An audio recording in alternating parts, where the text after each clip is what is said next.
क्या आपने कभी किसी के चेहरे पर इतिहास लिखा हुआ देखा है?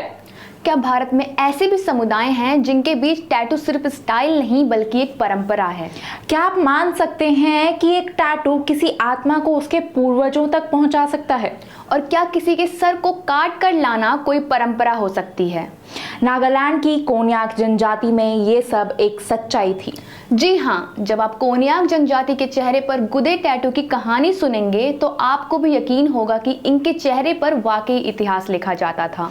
ये इतिहास सिर्फ देखने के लिए नहीं, समझने लायक है। यहाँ टैटू सिर्फ फैशन नहीं था, कोन्याक जनजाति के चेहरों पर बने ये टैटू सम्मान का प्रतीक हुआ करते थे, जैसे एक वॉरियर मार्क।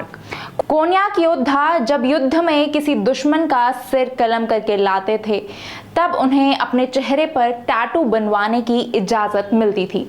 उन्हें हेड हंटर कहा जाता था। वे सिर्फ अपनी बहादुरी साबित करने के लिए ऐसा नहीं करते थे। कोन्याक जनजाति के लोग मानते थे कि सिर काट कर लाने से योद्धा और उसके गांव में समृद्धि आती है। और जैसे ये टैटू साधारण नहीं होते थे, उसी तरह इन्हें बनाती थी विशेष महिला टैटू आर्टिस्ट। इन आर्टिस्ट को अंग्यास कहा जाता था।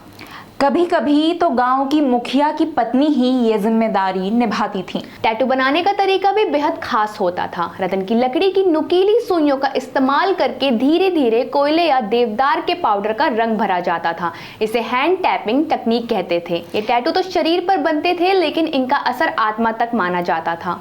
कोन्याक समाज की मान्यता थी कि जब कोई मरता है तो उसकी आत्मा पूर्वजों के लोक में जाती है और वहां पूर्वज उसे उसके टैटू से पहचानते हैं।